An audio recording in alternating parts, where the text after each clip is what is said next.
monde sera content. Voilà, l'accord est signé entre les États-Unis et l'Union européenne. 15% de droits de douane pour les produits européens qui seront distribués et vendus aux États-Unis. Alors c'est 10% de plus qu'avant l'arrivée de Donald Trump à la Maison-Blanche, mais c'est 15% de moins que les menaces faites par le 47e président des États-Unis à l'égard des Européens depuis qu'il a décidé d'augmenter les tarifs douaniers du monde entier. Messieurs, une réaction d'abord à cet accord. On va parler de l'accord et puis on parlera de la théâtralité après parce que on en a beaucoup parlé depuis une heure. Louis Sarkozy. C'est toujours la même chose avec Donald Trump. Il menace 300%. Il dit on a jusqu'au 1er janvier et puis finalement il fait un deal à 15. Il nous a fait le même avec le Groenland. Il va envahir. Le Canada, c'était le 51e État. Et puis c'était pareil avec le Panama. Pourquoi est-ce que je ne veux pas récupérer le canal? Et finalement, on négocie. Et c'est là qu'en vérité, il est assez conservateur. Et il est très américain. C'est pas un révolutionnaire, Donald Trump. Et il s'inscrit ici dans une longue lignée américaine de protectionnisme. Et il a d'ailleurs été très cohérent là-dessus. Je pensais qu'il y aurait un accord. Il y en a un. Il faut voir le dossier. Nous ne l'avons pas encore aujourd'hui. Mais tout cela était assez prévisible. Jean-Michel Apathy. Une chose qui m'a amusé dans sa première réponse, Donald Trump, quand il prend la parole, il dit c'est un accord formidable, ça, il y a plein de qualificatifs comme d'habitude. Il y aura 600 milliards de dollars d'investissement aux États-Unis. Quel lien avec l'accord? On ne sait pas d'où sort le chiffre. Et s'il y en a 300 milliards, ce serait déjà formidable. Enfin, il vit quand même dans un monde qui n'appartient qu'à lui, et c'est avec lui, hélas, qu'il faut faire semblant de négocier pour qu'il reste gentil avec nous et qu'il ne nous mette pas 30% de droits de douane, mais qu'il s'arrête à 15%. Bon accord, mauvais théâtre, mauvais accord, mauvais théâtre. C'est pas un accord, c'est soutenable pour l'Europe. 15% en moyenne, c'est soutenable pour l'Europe. C'est pas un accord. Oui. Les Américains c'est une imposition, l'imposition d'une volonté. Ah oui, on s'en sort plutôt bien. Si c'est une imposition d'un pouvoir impérial, ça aurait pu être bien pire. Alors c'est évidemment c'est beaucoup moins bien que si c'était une administration plus calme en vérité. Mais Trump numéro 1, 2016. Il y a les premières impositions de tarifs douaniers envers l'Europe. Et puis vient Biden numéro 1, qui perpétue ces mêmes impositions. Donc ça ne vient pas forcément de lui. Avec lui, la théâtrale est très différente. La rhétorique est révolutionnaire, c'est très violent, il casse tous les codes, mais au fond, c'est un peu la même chose. Biden, en vérité, sur la politique de tarifs douaniers, notamment sur les tarifs douaniers avec la Chine et le fer, c'était à peu près la même chose. Et je pense que si on avait Kamala Harris ce soir qui négociait avec Madame von der Leyen, ça aurait été magnifique, il y aurait eu un dîner ensemble, la rhétorique aurait été très paisible, mais au fond, on aurait à peu près la même chose. Sur la théâtralité de cet événement, ils sont arrivés les deux, il y a, on va dire, je ne sais plus, une heure et demie, pour nous annoncer qu'un accord serait possiblement annoncé. D'ici une heure, qu'il restait 2-3 petits points en suspens à négocier, on les retrouve presque une heure après, donc vraiment à la minute par rapport à ce qu'a dit Donald Trump, pour nous annoncer, eh bien, que cet accord était conclu avec les délégations de chaque côté qui applaudissaient gentiment à chaque prise de parole de la présidente et du président. Qu'est-ce que ça nous dit sur cette communication-là et sur la façon dont ils nous traitent tous collectivement? Écoutez, je crois que Donald Trump produit beaucoup d'images comme ça. Tout le monde vient à lui, tout le monde est gentil avec lui. Quand il vous engueule pas comme du poisson pourri, voilà, c'est le plus fort, c'est le meilleur. C'est un accord extraordinaire, formidable. C'est le plus gros accord. C'est un enfant. Par certains aspects, cet homme qui dirige la puissance du monde est un enfant. Voilà, il a un univers qui n'appartient qu'à lui, des mots qui décrivent, quand il est de bonne humeur, un monde parfait, harmonieux, tout le monde est gentil, c'est extraordinaire. Moi, ça me désole à un point, vous ne pouvez pas savoir. Non, je ne partage pas votre avis entièrement. Vous avez raison sur le fait que le caractère est très spécial. Enfin, je veux dire, il est complètement vulgaire, comme si de la subtilité, il se revendiquait l'ennemi. Il est assez insupportable. Dieu sait qu'on n'a pas envie de l'avoir à dîner. Mais c'est quand même un négociateur qui a une donc on n'est pas très en désaccord, là. Non, mais c'est quand même un négociateur qui a une vraie force. Et puis, il y a toujours la même chose, c'est que eux, ils négocient à un. C'est une armée, c'est une base, c'est une volonté, c'est une politique, c'est un gouvernement. Nous, on est obligés de marcher sur des œufs. Parce que la seconde où on est un peu trop clivant, la seconde où c'est un peu trop risqué, on perd les Allemands sur les voitures, les Français réfléchissent au vin. La désunion européenne est la première menace envers notre propre commerce. Entre 1 et 27, le chiffre le plus grand, c'est 1. Et c'est pour ça qu'il contrôle. Si nous avions une politique commerciale parfaitement unie, une volonté de solidarité totale et que personne ne pouvait être séparé du groupe, on représenterait une menace existentielle. Mais c'est pas le cas. Donc on marche sur les œufs. Donc on est obligé de faire la conférence de presse en étant gentil, en reprenant les éléments de langage, parce que nous on joue un jeu de marionnettes extrêmement sensible. Est-ce qu'il faut en déduire que vous êtes un supranationaliste européen? Non, moi je suis un nationaliste et un amoureux des États-nations historiquement, politiquement. Mais voilà pourquoi l'Europe marche sur des œufs. Mais non, mais vous avez raison sur un point. C'est le fait que l'Europe est coincée dans ce purgatoire. Et je pense qu'elle est vouée, quand on parle du temps long, à devenir tout l'un ou tout l'autre. C'est-à-dire soit une régression, et je ne dis pas du tout ça de façon négative, vers des États-nations qui s'assument beaucoup plus, qui contrôlent leur propre politique commerciale, ou une centralisation accrue. Moi, je vous l'ai dit, je suis nationaliste, et je pense que l'État-nation est la plus belle et la plus grande invention de l'histoire humaine, qui a participé d'ailleurs à une stabilisation de l'ordre mondial. Mais il est possible que la paix mondiale, que la puissance française et donc européenne dépendent d'une plus grande centralisation européenne. Il y a des concepts qui sont tout de même un peu dépassés par la réalité. État-nation, je sais ce que ça veut dire, je sais ce qu'est la France, je sais ce qu'est son histoire. Mais quand nous avons mis en commun avec les Allemands la monnaie, nous avons quand même réduit de beaucoup le concept d'État-nation. Et heureusement que nous avons mis, nous Français spécifiquement, heureusement que nous avons mis en commun la monnaie avec les Allemands, parce que sinon, aujourd'hui, nous n'en serions pas tout à fait où nous en sommes. Et vous avez entièrement raison sur le fait que l'État-nation ne doit pas être un modèle figé au traité de Westphalie, sans aucune évolution. Et d'ailleurs, si nous parlions du réarmement européen, par exemple, il est complètement possible que tout nationaliste que je suis doive admettre qu'il faut une spécialisation accrue de nos capacité militaire. Ça n'a pas de sens que la Pologne, l'Allemagne, l'Italie et la France se développent militairement indépendamment. Nous n'avons pas le poids économique, nous n'avons pas le poids démographique. Donc si on veut être assis demain à la table des superpuissances démographiques, des superpuissances continentales, il faut qu'on spécialise. Mais quand même, je veux dire, culturellement, l'abandon de l'idée même de l'État-nation, pour moi, est insupportable. Dans 40 ans, peut-être je changerai d'avis. Mais aujourd'hui, c'est insupportable. En tout cas, l'Europe, elle y est à la table des négociations. Elle a réussi à trouver un accord avec Donald Trump, ou Donald Trump a imposé un accord à l'Europe. Chacun se fera son idée, peu importe. Le plus important ce soir, et c'est ce qui a été dit, je crois, par Donald Trump lui-même ou Ursula von der Leyen, je ne sais plus très bien, sont ces deux mots, stabilité, solidité. C'est ce que recherchent d'abord les marchés financiers et tout ce qui fait l'économie et le tissu de l'économie. Les entreprises ont besoin d'avoir une vision, ou de la vision en tout cas, pour pouvoir faire des commandes, employer, embaucher, développer leurs projets. Et c'est peut-être la meilleure nouvelle qu'on ait ce soir, quelles que soient les répercussions financières de ces accords. Oui, parce que paradoxalement, et tout observateur du monde financier pourrait vous le dire, le droit de douane de 15% est bien moins pire que l'incertitude.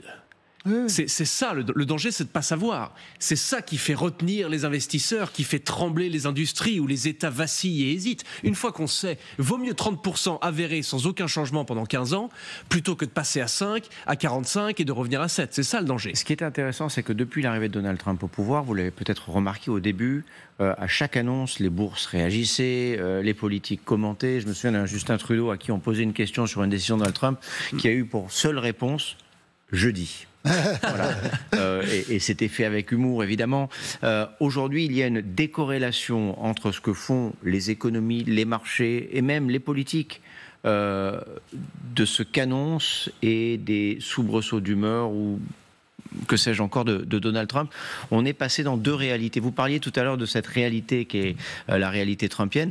Aujourd'hui, on a l'impression qu'elle est moins prégnante sur le reste de ce qui se passe dans le monde, parce qu'on se dit que cet homme-là peut changer d'avis chaque jour. Et que quand il le fait... Les seuls qui peuvent faire exploser le monde de Donald Trump, ce sont les marchés financiers. Vous savez, l'Amérique a une dette colossale. Le budget qui a été voté Donald Trump a beaucoup poussé pour que ce budget soit voté, fait peur à tout le monde. Il suffirait que ces taxes-là, dont il est très content, entraînent une récession en Europe puis dans d'autres régions du monde pour que les États-Unis voient eux aussi leur économie entrer en récession. Et là, il verra que les marchés financiers peuvent faire exploser son monde merveilleux. Alors, regardez écoutez plutôt ce que dit Donald Trump de l'accord signé entre l'Europe et les États-Unis ce soir. Je pense que nous souhaitions tous les deux qu'un accord soit conclu. Et cela a été dit, c'est très important, cela va nous rapprocher encore davantage. C'est un partenariat, d'une certaine façon. Mais c'était très important de le mentionner, c'est très bien dit. Alors, on a dit tout au long de la soirée que Ursula von der Leyen avait utilisé les mots de Donald Trump. Ça, c'est un mot qu'on entend rarement dans sa bouche. Partenariat. Mais quel sens ça a ? Peut-être. Partenariat. Il nous impose des taxes. Le sens, c'est qu'il fait peut-être un effort. C'est chouette, on a fait ça ensemble. Il se fout de faire passer la pilule. Il est ce soir d'une gentillesse et d'une douceur. C'est presque à se poser la question si l'accord ne sera pas catastrophique pour nous. On l'a rarement vu comme ça. Mais bien évidemment, enfin, on continue un peu sur le même sujet. Mais Madame von der Leyen a très bien joué son coup dans l'épisode théâtral que fut cette conférence de presse. Il fallait surtout pas le contredire et il faut attendre de voir précisément les décisions prises dans le fond des dossiers.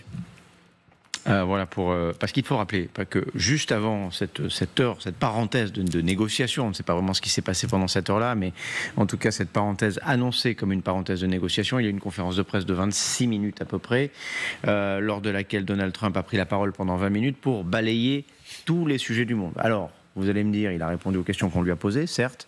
Il était en Europe, il avait des journalistes européens qui n'ont pas forcément accès au bureau ovale de la Maison-Blanche, donc c'était peut-être une opportunité, mais elle a été complètement éclipsée, Ursula von der Leyen, pendant cette conférence de presse. Donc, vous dites, elle a joué son coup, je ne sais pas là non plus si elle avait le choix. Mais qu'est-ce que vous voulez qu'elle fasse ? C'est ça. Qu'elle s'impose, qu'elle le corrige. Mais ici fut toute l'erreur de M. Zelensky. Et M. Zelensky, écoutez, je suis personne pour donner des leçons à un chef de guerre, à cette figure churchillienne, et Dieu sait que l'histoire se souviendra de son courage et de la souffrance de son peuple. Mais quand on est assis dans le bureau ovale, au centre du pouvoir américain, et qu'on est face à des légions de journalistes américains, face à quelqu'un, un président, à la hauteur de sa puissance, juste après sa réélection, qui, on sait, a un ego particulièrement fragile, et de plus devant son vice-président, qui constitue peut-être le dauphin, on ne le corrige pas. On ne rentre pas en conflit rhétorique avec l'homme qui pose les bases. Surtout pas quand on a besoin de son aide. C'était le seul comportement possible, celui de Madame von der Leyen. Et je trouve qu'elle a très bien fait. Vous savez, vous êtes journaliste européen, vous avez une conférence de presse avec Madame von der Leyen et Monsieur Donald Trump.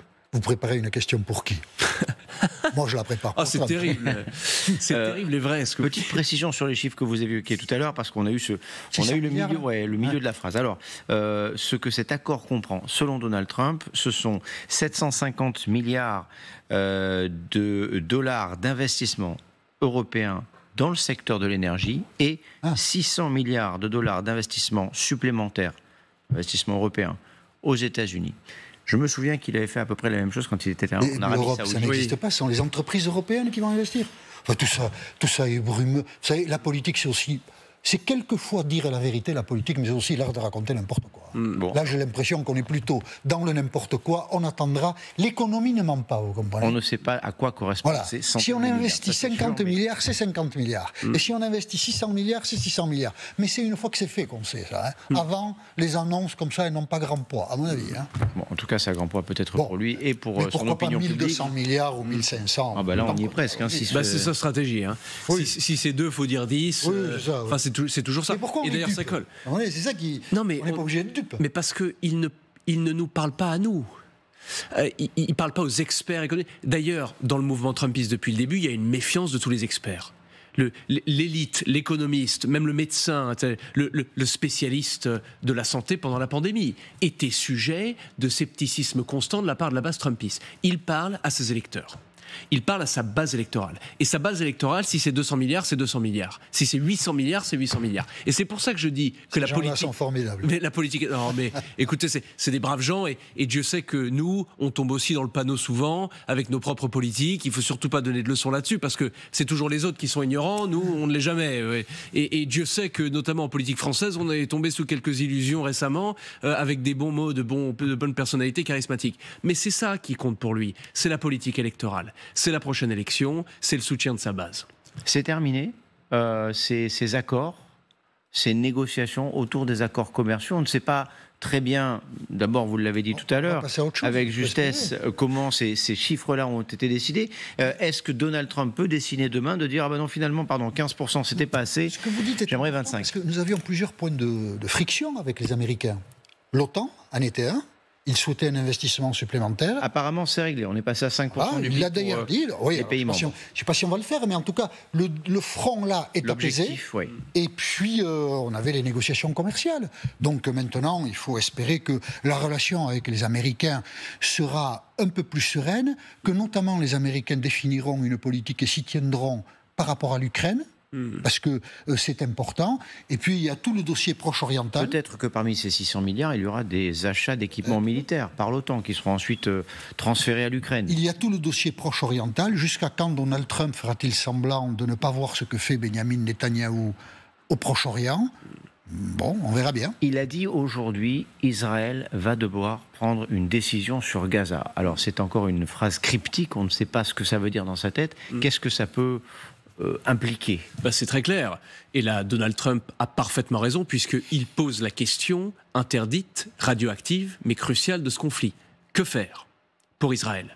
Une occupation totale de la bande de Gaza, ce qui serait catastrophique, non seulement d'un point de vue humanitaire, mais surtout d'un point de vue israélien, parce que ça serait un puits de ressources pour eux sans fin. Ils vont se prendre une pression internationale constante, une crise humanitaire à gérer, des ressources dépensées tous les jours, des morts, etc., ou alors abandonner le territoire comme ils l'ont fait en 2007 et le laisser aux mains de la faction gazaoui la plus puissante, ou alors une troisième option, une coalition internationale qui va gérer le territoire. On ne sait pas aujourd'hui quelle sera la décision, ou plutôt les capacités du gouvernement israélien, mais c'est la question qu'il faut se poser. Là où vous avez raison, c'est le fait que Donald Trump ne peut pas lâcher Israël. Ça, aujourd'hui, on le sait. Et d'ailleurs, encore une fois, c'est un sujet électoral pour lui. Le soutien israélien, notamment dans la population religieuse américaine, est tout simplement fondamental. À Tel Aviv, il y a quelques semaines, une organisation évangéliste a organisé une campagne publicitaire avec une photo de Donald Trump en 4x3 en disant « le plus grand président d'Israël ». Les liens de ce président américain avec l'État hébreu sont comparables à nul autre. Vous savez, la politique de Benjamin Netanyahou, je ne sais pas comment elle se matérialisera, mais elle est assez simple. Pas d'État palestinien et, si possible, chasser les Palestiniens de Palestine. La Knesset, mercredi, en Occident, nous ne commentons pas du tout cela, mais nous avons tort. La Knesset, mercredi, le Parlement israélien, pour la première fois depuis 1947, vote un texte disant, alors c'est un texte non contraignant, qu'il faut annexer la Cisjordanie. La Cisjordanie attribuée depuis 1947 à la Palestine. Si vous additionnez la situation à Gaza, devenue invivable pour des décennies, à la colonisation forcée de la Cisjordanie, le dessein israélien est très clair, c'est chasser les Palestiniens de Palestine. Ce qui n'était pas du tout le sionisme, c'était le partage de la terre. Là, c'est l'appropriation de la terre, et Donald Trump permet à Benjamin Netanyahou de faire ça. Donc, évidemment que les partisans de Benjamin Netanyahou vont dire que Donald Trump est le plus génial des présidents américains, bien sûr. C'est une légère simplification. Les autorités juives, tout au long de l'histoire de ce conflit depuis 1947, ont à maintes reprises donné leur accord pour la création d'un État palestinien. Premier point. Deuxième point, c'est bien de dire qu'il faut un État palestinien, mais les États, c'est d'abord des considérations stratégiques. Il faut savoir où. Et avec une autorité comme Fatah ou le Hamas, c'est pas possible. L'annexion de la Cisjordanie. Messieurs, je pense qu'on pourrait discuter de cela jusqu'à minuit et demi. Et ça, c'est chouette. Malheureusement, c'est la fin de cette émission. Voilà. Non, je vous donne rendez-vous. Merci Louis Sarkozy. Merci Jean-Michel Apathy. Bénédicte Le Châtelier.